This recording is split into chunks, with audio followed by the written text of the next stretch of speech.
Hello again, 8th graders. For those of you who are not able to make it today, we miss you. But this video is going to take you through the PowerPoint presentation that we are going through together as a group. So today you're going to be responsible for doing our very first close read. And for those of you who can remember, so long ago when you were doing close reads in 7th grade, you know that a close read is different than a regular reading because very much as it sounds, you are reading closely. You're reading the text very closely. And what that means is just a deeper level of analysis. So what we've done is we've developed something that will help you do your close reading. And you know that a close reading is always 2 reads of a text. So this strategy is broken down into 2 different parts. We are going to discuss part 1 today of the Think Rich strategy, and that is the think. But before we dive into the strategy itself, again, I want to let you know what our goal is. We will be using the Think Rich close reading strategy to close read our text. So by the end of today, you can use, and tomorrow, you can use the Think Rich strategy to analyze our text, the medicine bag, and deepen our understanding. Before we get started, I want you to think about what the word rich means. Take a minute to think about it. That word rich, what comes to mind?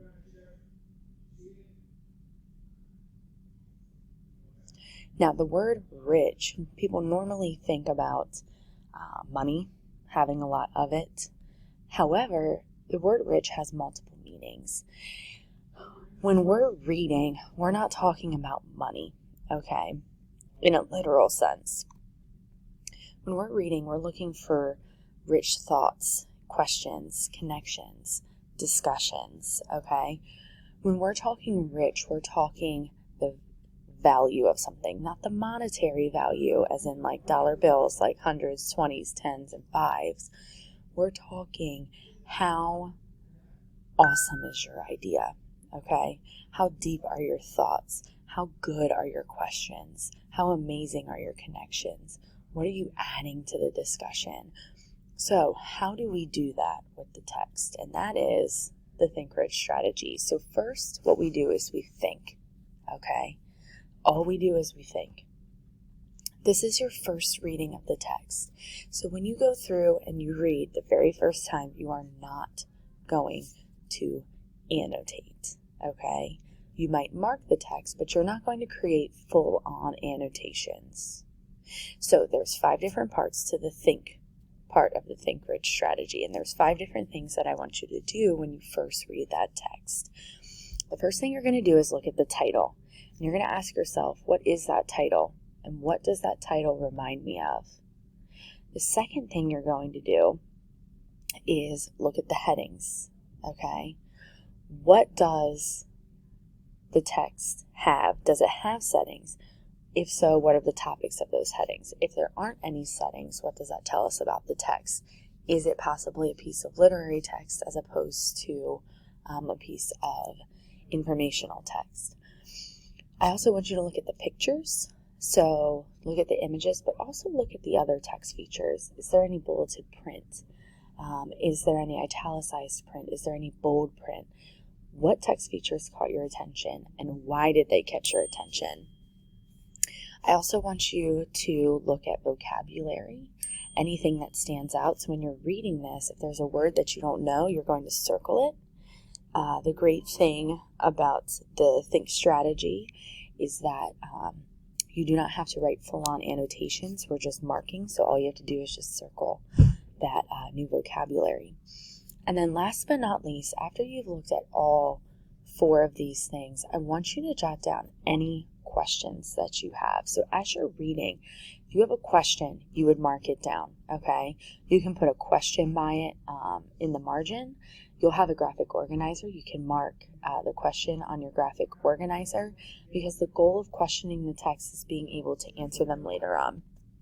If you think back to our launch text, you guys will remember that we actually wrote our questions down when we were annotating.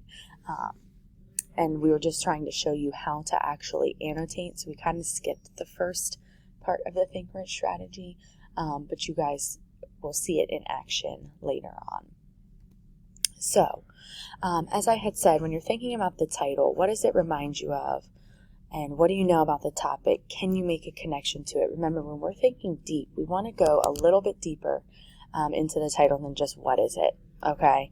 Make connections to it, so on and so forth. When we look at headings, I want you to think about the topics of the headings. Do they remind you of anything? Again, those rich thoughts. What do you see and what is it reminding you of? Because this strategy is activating your background knowledge. When you were looking at red roses, for example, you saw the title Red Roses. Unfortunately, it didn't have any headings. But if we were doing this, we'd start activating our background knowledge about what roses are. What might they symbolize? You know, roses make me think of love. Will this be about love? People also send flowers to others when something bad happens. So could it be about something bad?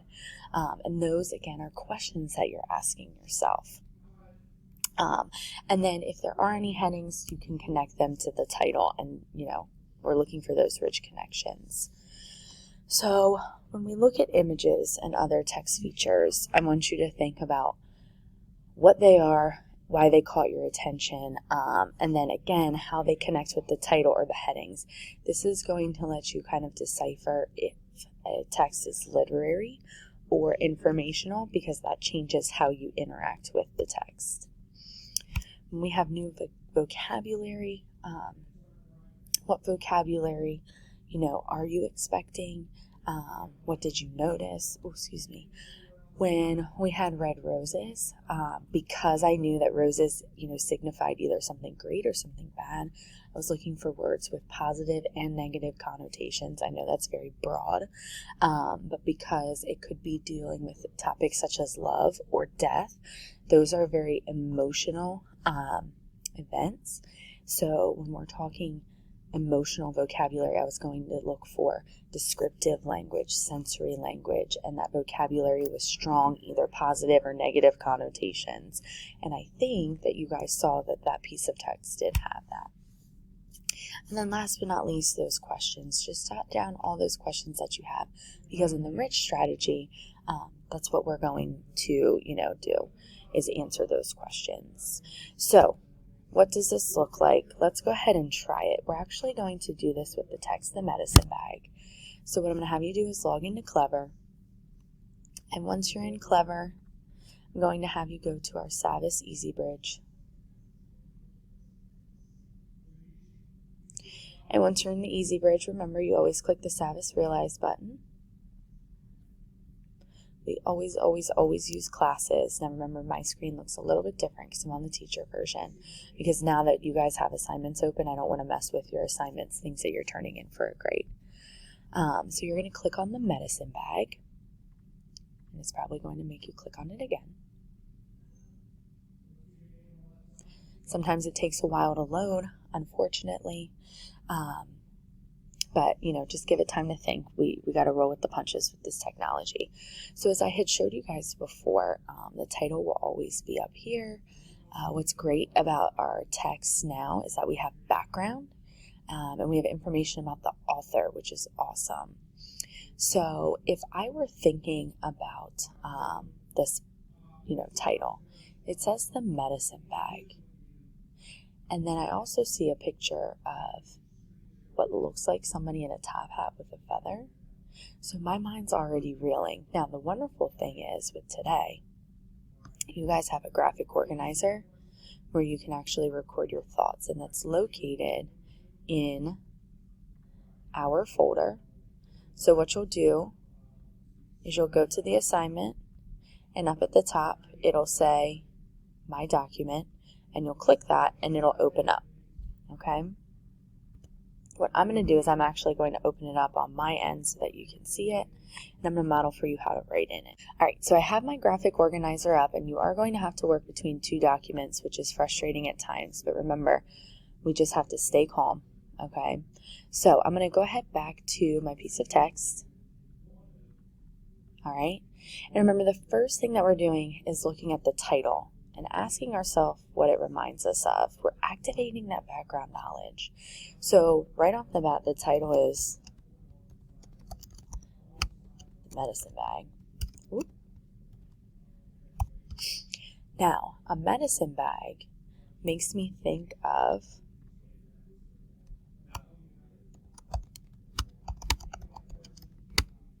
Native American cultures. And I'm going to put in parentheses tribe, medicine, woman, man, because I always think of Native American culture when I hear the word medicine, and it's because my mind automatically goes to that medicine, woman, or man. I don't know why it's like that, but it just is. I also think of leather and tassels. Like if I'm picturing what a medicine bag looks like, that in my mind is leather and tassels, maybe a smaller bag. Okay, so I'm just jotting down those ideas. All right, y'all gotta help me. Got my spelling error over here, so let me fix it. All right, and if I think back to that presentation, okay, I also want to try to make connections to this. So the medicine bag is not something, because I don't know that much about Native Americans, it's not something that I can necessarily connect with, but I know that Native Americans use different types of medicine than what I am used to.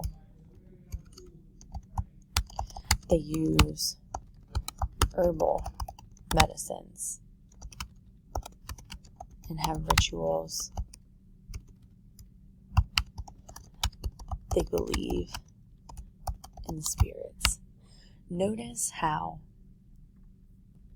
I have all this from just thinking about the title and what it reminds me of.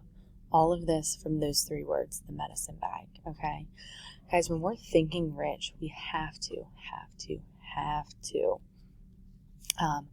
really dive into this and try to make those connections and activate that background knowledge. So as I'm going through and just quickly scrolling, I don't see any headings. So the text does not have any headings. Now, that to me lets me know this is a piece of literary text, okay? Because there's no headings. This makes me realize that this is a story, and we're correct. It says right here, short story, okay? Now, as I'm scrolling through again, I don't see any bulleted text. I do see, there was just one, where was it? Right here, what we call footnotes. So I'm going to put footnotes, and the purpose of a footnote is to defines important words and phrases, okay? And I also noticed, as we were going through, I thought I saw some more blue. There it is. We've got bolded words. Bolded text. Identifies important vocabulary. Okay? So I know right off the bat that there's going to be a lot of vocabulary that's important. So what I'm going to do now is I'm actually going to start reading, okay? And as I'm reading, I'm going to identify the new vocabulary that I've found and then any questions that I have. So, Grandpa wasn't tall and stately like TV Indians. His hair wasn't in braids. It hung in stringy gray strands on his neck, and he was old. He was my great-grandfather, and he didn't live in a teepee. He lived all by himself in a part log, part tar paper shack on the Rosebud Reservation in South Dakota. So if I look right here, it tells me, I already know what a teepee is, but I'm just triple checking. It's a cone-shaped tent traditionally made of animal skins or bark. So remember originally when I had said that the medicine bag reminded me of Native American culture? Within that first paragraph, I'm starting to think I'm right. My kid sister Cheryl and I always bragged about our Lakota. Okay, so the Lakota is a type of a Native American tribe, specifically from the Great Plains. All right. Grandpa Joe Ironshell, our friends who had always lived in the city and only knew about Indians from TV and movies, were impressed by our stories. Maybe we exaggerated and made Grandpa and the reservation sound glamorous. But when we returned home to Iowa after our yearly summer visit to Grandpa, we had always had some exciting tale to tell. We usually had some authentic Lakota article to show our listeners. One year, Cheryl had new moccasins that Grandpa had made. On another visit, he gave me a small, round, flat, rawhide drum decorated with a painting of a warrior riding a horse. He taught me a Lakota chant to sing while I beat the drum with a leather-covered stick that had a feather on the end. Man, that really made an impression. Right off the bat, it's not bolded, but a word that I am not as familiar with is impression. And I'm going to put a hyphen so that I know I need to go back and try to define that. We never showed our friends Grandpa's picture. Not that we were ashamed of him, but because we knew the glamorous tales we told didn't go with the real thing. Our friends would have laughed, so when Grandpa came to visit us, I was so ashamed and embarrassed I could have died. Now wait a second. I am confused. In paragraph 1 and 2, it talked about what I thought, they liked their grandpa. But now he said not that we were ashamed of him, but because we knew that glamorous tales we told didn't go with the real thing. Here's my question. Why are they embarrassed of Grandpa? Now, you guys are going to go through the entire text, read it through. You're going to continue looking for that vocabulary. You're going to continue asking questions. And then when you're finished, you're just going to exit out of your actual document. We're not going to submit today because if you look at the document itself also has the rich strategy, and we're going to do that tomorrow. So I cannot wait to see what you come up with. Please let me know if you have any questions.